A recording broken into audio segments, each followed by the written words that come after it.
Hello there. I'm your imaginary friend. I've got another story for you. This one is by Sir Walter Scott. It's a section of Redgauntlet. Pardon me. Starting on the tea a little early this reading.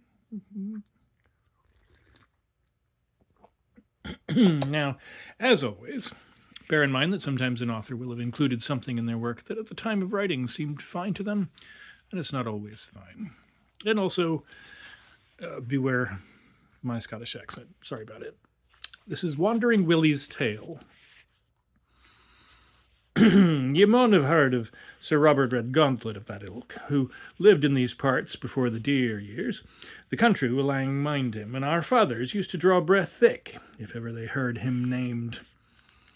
He was out with a Highlandman in Montrose's time, and again he was in the hills with Glencairn in the 1652, and say when King Charles II came in, wha was in sick favour as the Laird of Redgauntlet. He was knighted at Lonan Court with the king's ain sword, and being a red-hot prelatist, he came down here rampaging like a lion, with commissions of lieutenancy, and of lunacy, for what I ken, to put down a' the Whigs and Covenanters in the country. Wild work they made of it, for the Whigs were as dour as the Cavaliers were fierce, and it was which should first tire the other. Redgauntlet was aye for the strong hand, and his name is kenned as wide in the country as Cliverhouse or Tamdale's. Glen nor dargle nor mountain nor cave could hide the poor hill folk which Redgauntlet was out with bugle and bloodhound after them, as if they'd been sae mony deer. In troth, when they found them, they didna mak muckle mair ceremony than a Highlandman with a roebuck. It was just, will ye tak the test? If not, make ready, present, fire. And there lay the recusant. Far and wide was Sir Robert hated and feared.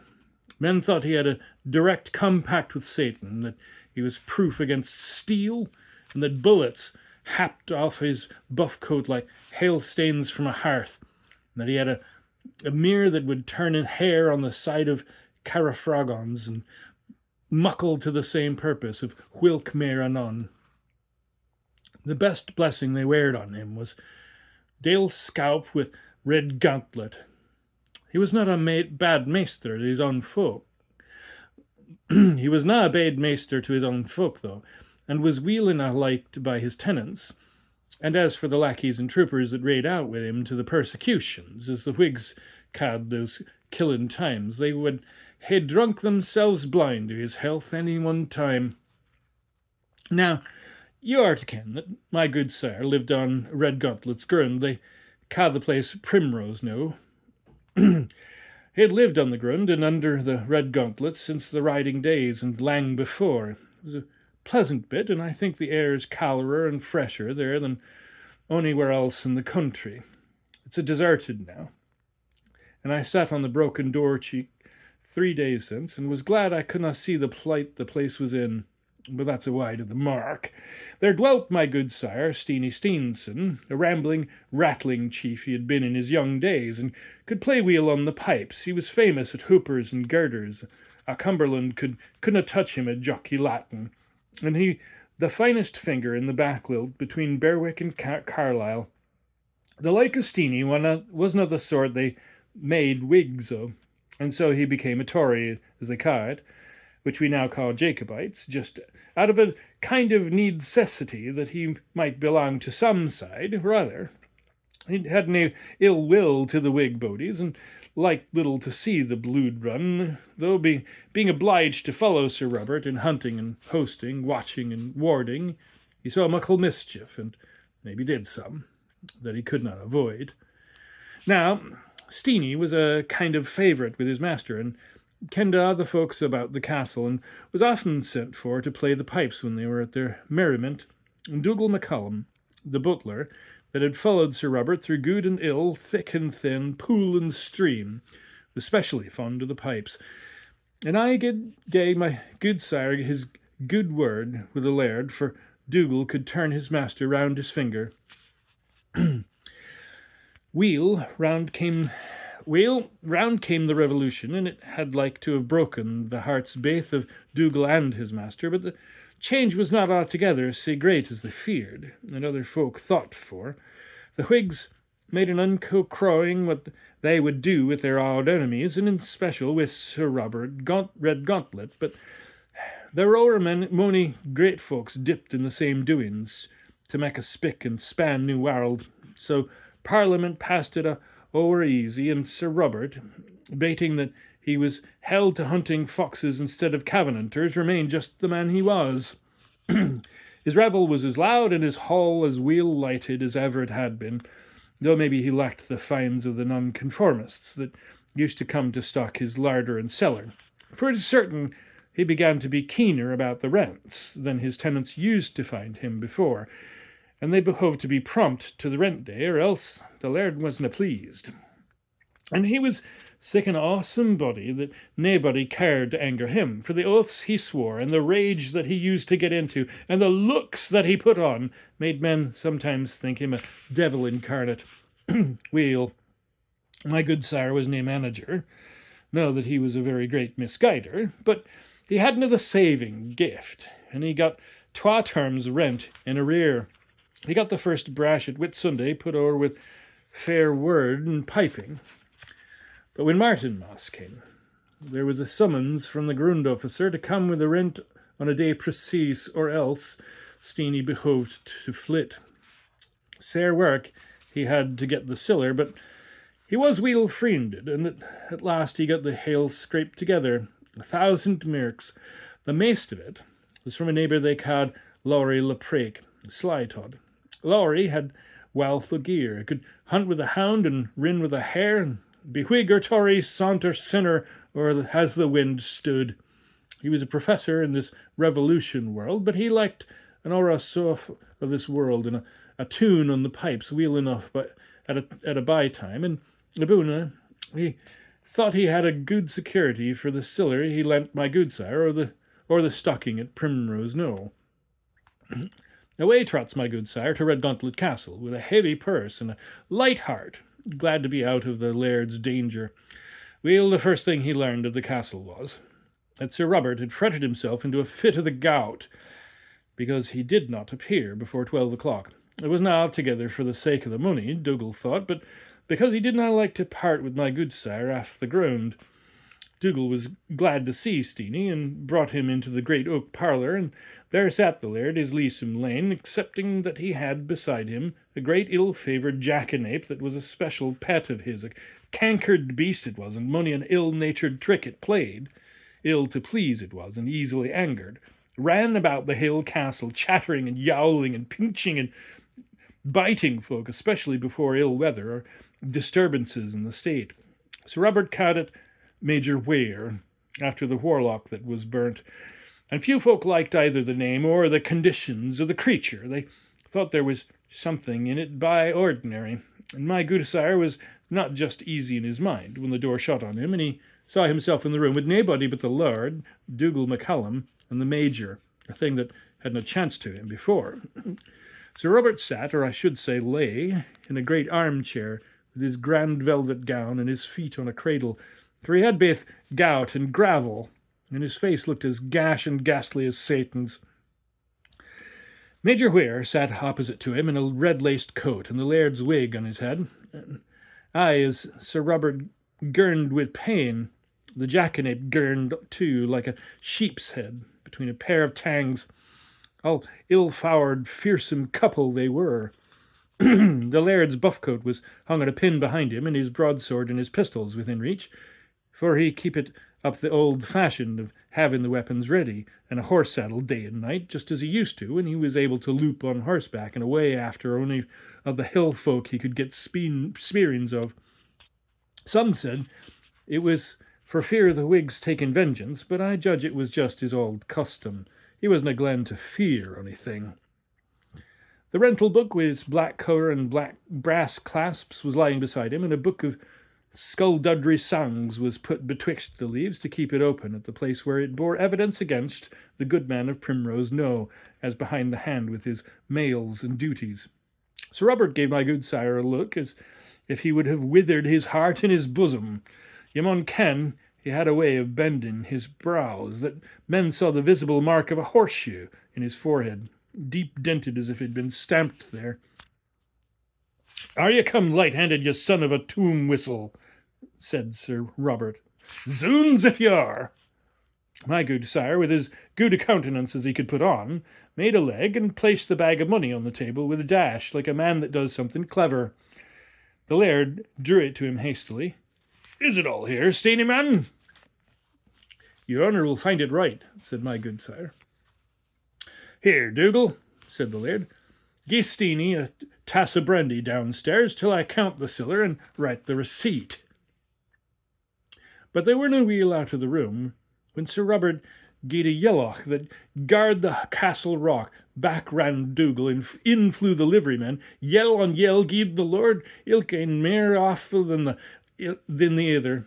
My gudesire knew not whether to stand or flee, but he ventured back into the parlour, where a was gone hurdy-gurdy, naebody to say come in or gae out. Terribly the laird roared for cold water to his feet, and wine to cool his throat, and hell, hell, hell and its flames was aye the word in his mouth. They brought him water, and when they plunged his swollen feet into the tub, he cried out it was burning, and folk say that it did bubble and sparkle like a seething cauldron.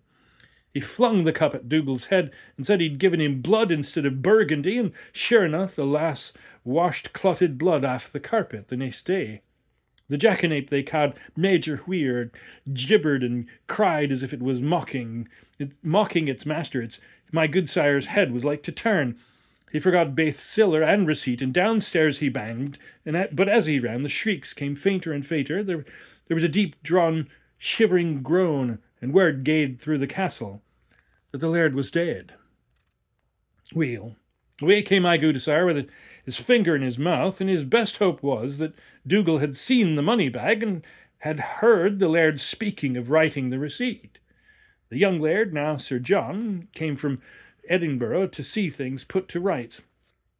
Sir John and his father near agreed weel. Sir John had been bred an advocate, and had afterwards sat in the last Scots Parliament and voted for the Union, having gotten, it was thought, a rug of the compensations. If his father could have come out of his grave, he would have brained him for it on his own hearthstone. Some thought it was easier counting with the old rough knight than the fair-spoken young ane, but mair that anon. Dougal MacCallum, poor body, neither grat nor grained, but gaed about the house looking like a corpse, but directly, as was his duty, of the order of the grand funeral. Now, Dougal looked war and war when night was coming, and I, with the last to gang us to his bed, Wilk was in a little round just opposite the chamber of dais, Wilk his master occupied while he was living, and where he now lay in state, as they called it, weel a day. The night before the funeral, Dougal could keep his own counsel nae longer. He come down with his proud spirit and fairly asked old Hutchin to sit in his room with him for an hour.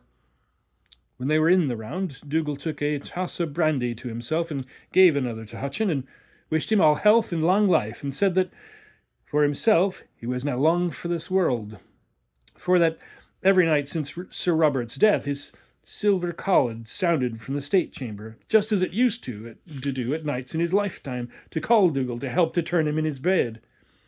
Dougal said that being alone with the dead on that floor of the tower, for nobody cared to wake Sir Robert Redgauntlet like another corpse, he had never dared to answer the call, but that now his conscience checked him for neglecting his duty.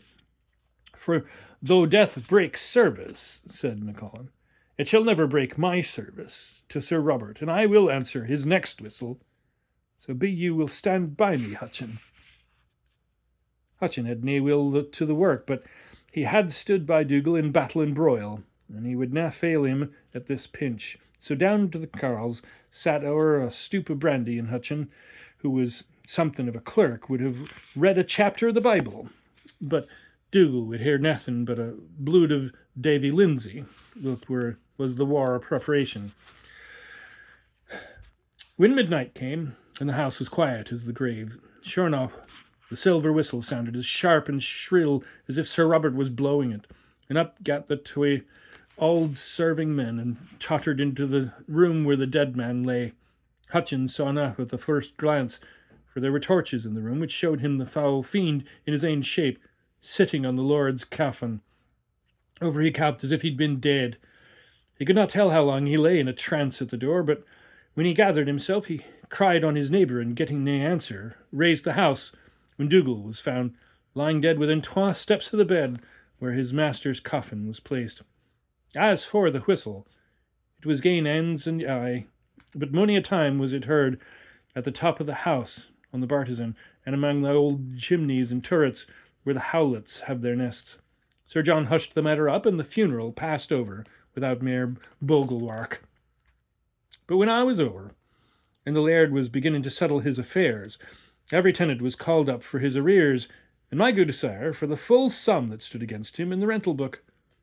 Weel, away he trots to the castle to tell his story, and there he's introduced to Sir John, sitting in his father's chair in deep mourning, with weepers and hanging cravat, and a small walking rapier by his side, instead of the old broadsword that had 100 weight of steel about it, what with blade, chape, and basket hilt. I've heard their communings so often told over that I almost think I was there myself, though I couldna be born at the time. In fact, Alan, my companion, mimicked with a good deal of humour the flattering, conciliating tone of the tenant's address, and the hypocritical melancholy of the laird's reply. His grandfather, he said, had, while he spoke, his eye fixed on the rental book, as if it were a mastiff dog that he was afraid would spring up and bite him. I wish ye joy, sir, of the head seat, and the white loaf, and the braid lairdship. Your father was a kind man to friends and followers. Muckle grace to you, Sir John, to fill his shoon. His boots, I should say, for he seldom wore shoon, unless it were mules when he had the gout. Ay, Steenie, quoth the laird, sighing deeply and putting his napkin to his e'en. His was a sudden call, and he will be missed in the country. No time to set his house in order. Weel prepared, Godward, no doubt, which is the root of the matter. But left us behind a tangled hesp to wind, Steenie. Hem. We mun go to business, Steenie. Much to do, and little time to do it in. Here he opened the fatal volume. I've heard of a thing they call Doomsday Book. I'm clear it has been a rental of back-ganging tenants. Stephen, said Sir John, in the same soft, sleek-it tone of voice. Stephen Stevenson, or Steenson, you're down here for a year's rent behind the hand, due at last term. Stephen, please your honour, Sir John, I paid it to your father. Sir John, you took a receipt then, doubtless, Stephen, and can produce it. Stephen, indeed I hadna time, and it like your honour, for nae sooner had I set down the siller, and just as his honour Sir Robert that's gane drew it till him to count it and write out the receipt, he was ta'en with the pains that removed him. That was unlucky, said Sir John, after a pause, but you may be paid it in the presence of somebody. I want but a talus qualis evidence, Stephen. I would go o'er strictly to work with no poor man. Stephen. Troth, Sir John, there was naebody in the room but Dougal MacCullum, the butler. But as your honour kens, he's e'en followed his old master. Very unlucky again, Stephen, said Sir John, without altering his voice a single note. The man to whom you paid the money is dead, and the man who witnessed the payment is dead too, and the siller, which should have been to the fore, is neither seen nor heard tell of in the repositories. How am I to believe all this? Stephen, I dinna ken, your honour, but there is a bit memorandum note of the very coins, for God help me, I had to borrow out of 20 purses, and I am sure that ilka man there set down will take his grit oath for what purpose I borrowed the money. Sir John, I've little doubt you borrowed the money, Steenie. It is the payment to my father that I want to have some proof of. Stephen, the siller maun be about the house, Sir John, and since your honour never got it, and his honour that was canna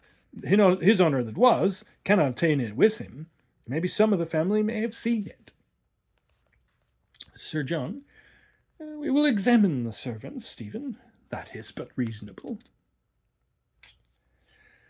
But lackey and lass and page and groom all denied stoutly that they'd ever seen such a bag of money as my gudesire described. What was war, he had unluckily not mentioned it to any living soul of them his purpose of paying his rent, as Queen had noticed something under his arm, but she took it for the pipes. Sir John Redgauntlet ordered the servants out of the room, and then said to my gudesire, "Now, Steenie, you see you have fair play, and as I have little doubt ye ken better where to find the siller than any other body, I beg in fair terms, and for your own sake, that you will end this fasherie, for Stephen ye maun pay or flit." "The Lord forgie your opinion," said Stephen, driven almost to his wits' end. "I'm an honest man." "So am I, Stephen," said his honour, "and so are all the folks in the house, I hope. But if there be a knave amongst us, it must be he that tells the story he cannot prove." He paused, and then added, mere sternly, "If I understand your trick, sir, you want to take advantage of some malicious reports concerning things in this family, and particularly respecting my father's sudden death, thereby to cheat me out of the money, and perhaps take away my character by insinuating that I have received the rent I am demanding. Where do you suppose this money to be? I insist upon knowing." My gudesire saw everything look sae muckle against him that he grew nearly desperate. However, he shifted from one foot to another, looked to every corner of the room, and made no answer. "Speak out, sirrah," said the laird, assuming a look of his father's, a very particular in, which he had when he was angry. It seemed as if the wrinkles of his frown made that self-same fearful shape of a horse's shoe in the middle of his brow. "Speak out, sir. I will know your thoughts. Do you suppose that I have this money?" "Far be it from me to say so," said Stephen. "Do you charge any of my people with having taken it?" "I would be loath to charge them that may be innocent," said my gudesire, "and if there be any one that is guilty, I have nae proof." "Somewhere the money must be, if there is a word of truth in your story," said Sir John. "I ask where you think it is, and demand a correct answer." "In hell, if you'll have my thoughts of it," said my gudesire, driven to extremity. "In hell, with your father, his jackanape, and his silver whistle." Down the stairs he ran, for the parlour was nae place for him after such a word, and he heard the lord swearing blood and wounds behind him as fast as ever did Sir Robert, and roaring for the bailey and the baron officer.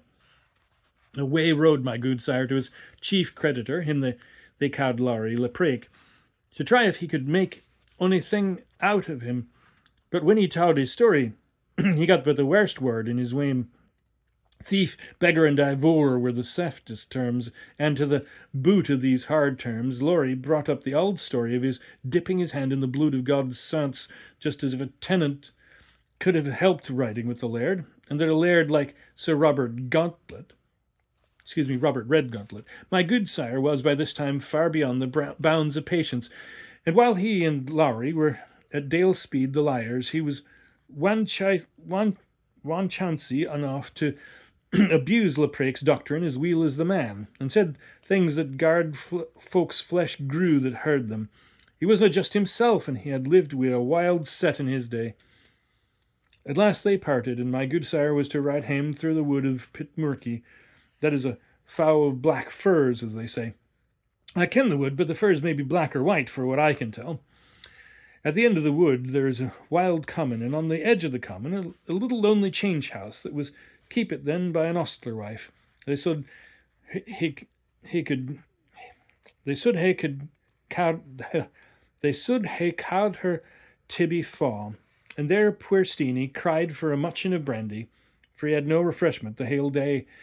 Tibby was earnest with him to take a bite of meat, but he could not think of, nor would he take his foot out of the stirrup, and took off the brandy wholly at twa draughts, and named a toast at each. The first was the memory of Sir Robert Redgauntlet, and might he never lie quiet in his grave till he had righted his poor bond tenant. And the second was a health to man's enemy, if he would but get him back the pock o' siller, or tell him what came out, for he saw the hill world was like to regard him as a thief and a cheat, and he took that war than e'er the ruin of his house and hold. On he rode, little caring where. As a dark night turned, and the trees made it yet darker, and he let the beast take its own road through the wood, when all of a sudden, from tired and wearied that it was before, the nag began to spring and flee and stend so that my gudesire could hardly keep the saddle. Upon the whilk, a horseman suddenly riding up beside him said, "That's a metal beast of yours, friend, will you sell him?" So saying, he touched the horse's neck with his riding wand, and it fell into its old hey-ho of a stumbling trot.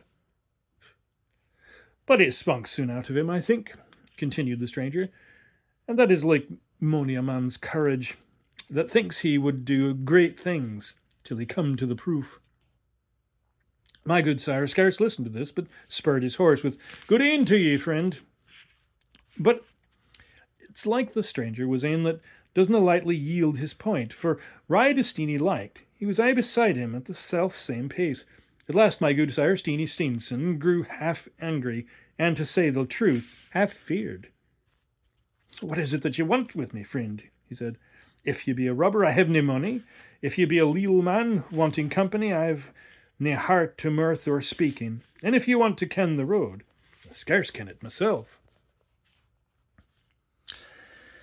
"If you'll tell me your grief," said the stranger, "I am one that, though I have been sair misca'd in the world, am the only hand for helping my friends." So my gudesire, to ease his own heart, mair than for any hope of help, told him the story from beginning to end. "It's a hard pinch," said the stranger, "but I think I can help you." "If you could lend the money, sir, and take a long day, I ken nae other help on earth," said my gudesire. "But there may be some under the earth," said the stranger. "Come, I'll be frank with you. I could lend you the money on bond, but you would maybe scruple my terms. Now, I can tell you that your old laird is disturbed in his grave by your curses and the wailing of your family, and if he daur venture to go see him, he will give you the receipt."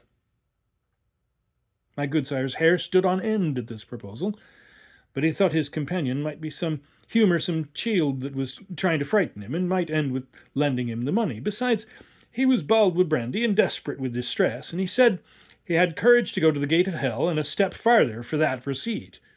The stranger laughed. Weel, they rode on through the thickest of the wood, when all of a sudden the horse stopped at the door of a great house. And but that he knew the place was 10 miles off, my father would have thought he was at Redgauntlet Castle. They rode into the outer courtyard, through the muckle foulding yetts, and aneath the old portcullis, and the whole front of the house was lighted, and there were pipes and fiddles and as much dancing and derray as within as used to be in Sir Robert's house at Pace and Yule in such high seasons. They lap off, and my gudesire, as seemed to him, fastened his horse to the very ring he had tied him to that morning when he gaed to wait on the young Sir John. "God," said my gudesire, "if Sir Robert's death be but a dream!" He knocked at the ha door just as he was wont, and his old acquaintance, Dougal MacCallum, just after his wont too, came to open the door and said, "Piper Steenie, are you there, lad? Sir Robert has been crying for you." My gudesire was like a man in a dream. He looked for the stranger, but he was gane for the time. At last he just tried to say, "Ha, Dougal Drive-Ower, are you living? I thought ye had been dead." "Never fash yourself with me," said Dougal, "but look to yourself, and see ye tak naething from onybody here, neither meat, drink, or siller, except just the receipt that is your ain."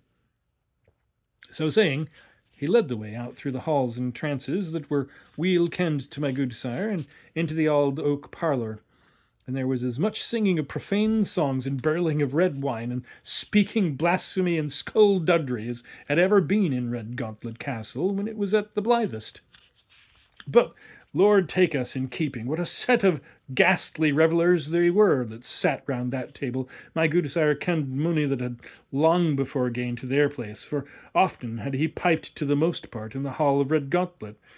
There was the fierce Middleton, and the dissolute Roves, and the crafty Lauderdale, and Dalyell with his bald head and a beard to his girdle, and Earlshall with Cameron's bluid on his hand, and wild Bonshaw that tied blessed Mr. Cargill's limbs till the blood sprang, and Dunbarton Douglas, the twice turned traitor baith to country and king.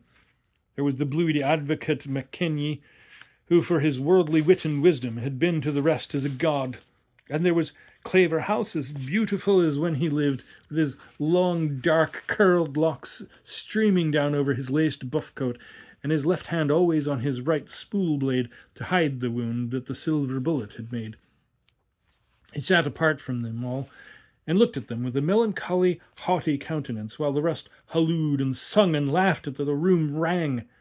But their smiles were fearfully contorted from time to time, and their laughter passed into such wild sounds as made my Gudesire's very nails grow blue and chilled the marrow in his veins. That they waited at the table were just the wicked serving men.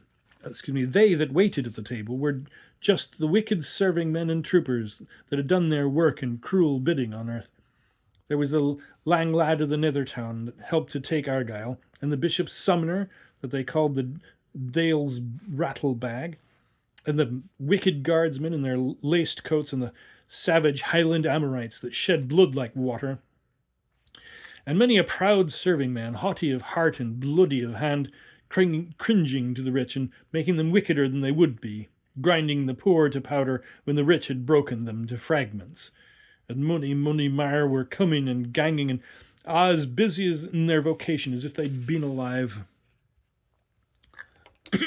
Excuse me.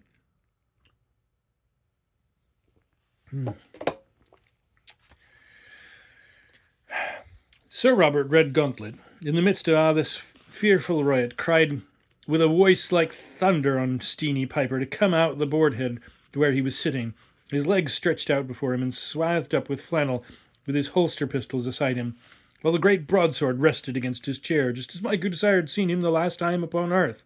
The very cushion for the jackanape was close to him, but the creature itself was not there.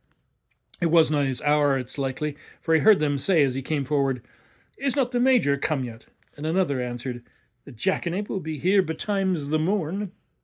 And when my Gudesire came forward, Sir Robert, or his ghaist, or the deal in his likeness, said, "Well, Piper, hae ye settled with my son for the year's rent?" With much ado, my father got breath to say that Sir John would not settle without his honour's receipt. "Ye shall have that for a tune of the pipes, Steenie," said the appearance of Sir Robert. "Play us up Weel Hoddled Look'ee." Now this was a tune my Gudesire learned frae a warlock that heard it when they were worshipping Satan at their meetings, and my Gudesire had sometimes played it at the ranting suppers in Redgauntlet Castle, but never very willingly. And now he grew cowled at the very name of it, and said, for excuse, he hadna his pipes with him. "Macallum, ye limb of Beelzebub," said the fearful Sir Robert, "bring Steenie the pipes that I am keeping for him." Macallum brought a pair of pipes that might have served the Piper of Donald of the Isles, but he gave my Gudesire a nudge as he offered them, and looking secretly and closely, Steenie saw that the chanter was of steel and heated to a white heat, so he had fair warning not to trust his fingers with it. So he excused himself again and said he was faint and frightened and had not wind enough to fill the bag. "Then ye maun eat and drink, Steenie," said the figure, "for we do little else here, and it's ill speaking between a foul man and a fasting." Now, these were the very words that the bloody Earl of Douglas said to keep the king's messenger in hand while he cut the head off MacLellan of Bumby at the Threve Castle. That put Steenie mair and mair on his guard. So he spoke up like a man and said he came neither to eat, nor drink, or make minstrelsy, but simply for his ain, to ken what was come of the money he had paid, and to get a discharge for it. And he was so stout-hearted by this time that he charged Sir Robert for conscience' sake. He had no power to say the holy name. And as he hoped for peace and rest, to spread no snares for him, but just to give him his ain. The appearance gnashed its teeth and laughed, but it took from a small pocket-book the receipt, and handed it to Steenie. "There's your receipt, you pitiful cur, and for the money my dog-whelp of a son may go look for it in the cat's cradle." My gudesire uttered many thanks and was about to retire, when Sir Robert roared aloud, "Stop, thou sack-dodling son of a whore! I'm not done with thee.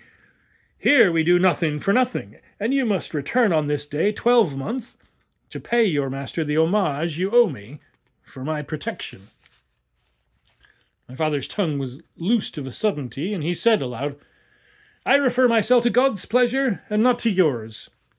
He had no sooner uttered the word than all was dark around him, and he sunk on the earth with such sudden shock that he lost both breath and sense. How long Steenie lay there he could not tell, but when he came to himself, he was lying in the old kirkyard of Redgauntlet Parachine, just at the door of the family aisle, and the scutcheon of the old knight Sir Robert hanging over his head. There was a deep morning fog on grass and gravestane around him, and his horse was feeding quietly beside the minister's twack house. Steenie would have thought the whole was a dream, but he had the receipt in his hand, fairly written and signed by the old laird, only the last letters of his name were a little disorderly, written like one seized with sudden pain. Sorely troubled in his mind, he left that dreary place, rode through the mist to Redgauntlet Castle, and with much ado he got speech of the laird. "Well, you diver bankrupt," was the first word. "Have ye brought me my rent?" "No," answered my gudesire, "I have not, but I have brought your honour Sir Robert's receipt for it." "How, sirrah? Sir Robert's receipt? You told me he'd not given you one." "Will your honour please to see if that bit line is right?" Sir John looked at every line, and at every letter, with much attention, and at last at the date, which my gudesire had not observed. "From my appointed place," he read, "this 25th of November. What? That's yesterday? Villain, thou must have gone to hell for this." "I got it from your honour's father. Whether he be in heaven or hell, I know not," said Steenie. "I will delate you for a warlock to the Privy Council," said Sir John. "I will send you to your master the devil with the help of a tar barrel and a torch."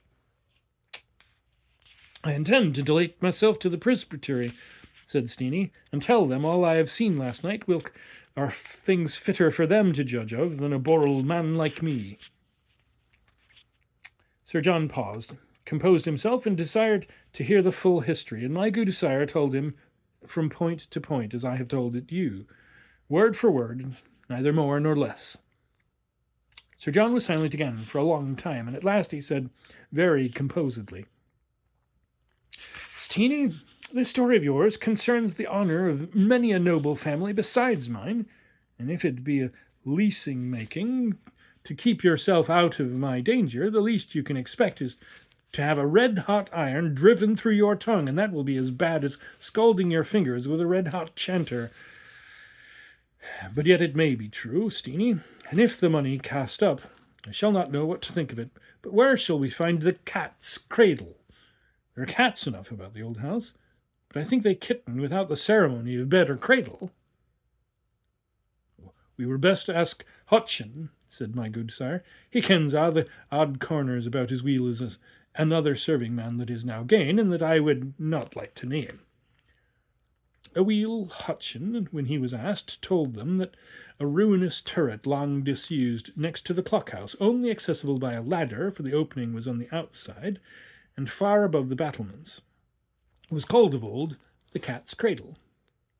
"There will I go immediately," said Sir John, and he took, with what purpose heaven knows, one of his father's pistols from the hall-table, where they had lain since the night he died, and hastened to the battlements. It was a dangerous place to climb, for the ladder was old and frail, and wanted ane or twa rounds. However, up got Sir John, and entered at the turret door, where his body stopped the only little light that was in the bit turret. Something flees at him with a vengeance, maist dang him back o'er, bang gaed the knight's pistol, and Hutchin, that held the ladder, and my gudesire that stood beside him, hears a loud skelloch. A minute after, Sir John flings the body of the jackanape down to them, and cries that the siller is fund, and that they should come up and help him. And there was the bag of siller, sure enough, and mony other things besides that had been missing for mony a day. And Sir John, when he had riped the turret wheel, led my gudesire into the dining parlour, and took him by the hand, and spoke kindly to him, and said he was sorry he should have doubted his word, and that he would hereafter be a good master to him to make amends. And now, Steenie, said Sir John, although this vision of yours tends on the whole to my father's credit as an honest man, that he should even after his death desire to see justice done to a poor man like you, yet you are sensible that ill-dispositioned men might make bad constructions upon it concerning his soul's health. So I think we had better lay the hail dirdum on that ill-deedy creature, Major Ware, and say naething about your dream in the wood of Pitmurky. You had taken over muckle brandy to be very certain about onything, and Steenie, this receipt, his hand shook while he held it out, it's but a queer kind of document, and we will do best, I think, to put it quietly to the fire. Odd, but for as queer as it is, it's the voucher I have for my rent, said my good sire, who was afraid, it may be, of losing the benefit of Sir Robert's discharge. I will bear the contents to your credit in the rental book, and give you a discharge under my own hand, said Sir John, and that on the spot. And Steenie, if you can hold your tongue about this matter, you shall sit from this term downward at an easier rent. Many thanks to your honour, said Steenie, who saw easily in what corner the wind was. Doubtless I will be comfortable to all your honour's commands. Only I would willingly speak with some powerful minister on the subject, for I do not like the sort of summons of appointment whilk your honour's father. Do not call the phantom my father, said Sir John, interrupting him. Well, then, the thing, it was so like him, said my good sire. He spoke of my coming back to him this time 12-month, and it's a weight on my conscience. Well, then, said Sir John, if you be so much distressed in mind, you may speak to our minister of the parish. He's a doucey man, regards the honour of our family, and the mayor that he may look for some patronage from me. With that, my good sire readily agreed that the receipt should be burnt, and that the laird threw it into the chimney with his own hand. Burn it would not for them, though, but away it flew up the lum, with a long train of sparks at its tail, and a hissing noise like a squilb. My good sire gaed down to the manse, and the minister, when he had heard the story, said it was his real opinion that though my good sire had gained very far in tampering with dangerous matters, yet as he had refused the devil's arles, for such was the offer of meat and drink, and had refused to do homage by piping at his bidding, he hoped that, if he held a circumspect walk there hereafter, Satan could take little advantage by what was come and gane. And indeed, my good sire of his ain accord long forswore baith the pipes and the brandy, and it was not even till the year was out, and the fatal day past, that he would so much as take the fiddle, or drink usquebach, or tippenny. Sir John made up his story about the jackanape as he liked himself, and some believe till this day that there was no more in the matter than the filching nature of the brute. Indeed, you'll no hinder some to threep that it was nane of the auld enemy that Dougal and my good sire saw in the laird's room, but only that wanchang creature, the major, capering on the coffin, and that as to the blowing on the lord's whistle that was heard after he was dead. The filthy brute could do that as weel as the lord himself, if no better. But heaven kens the truth, whilk first came out by the minister's wife after Sir John and her ain goodman were baith in the moulds. And then my good sire was failed in his limbs, but not in his judgment or memory, at least nothing to speak of, was obliged to tell the real narrative to his friends for the credit of his good name. He might else have been charged for a warlock.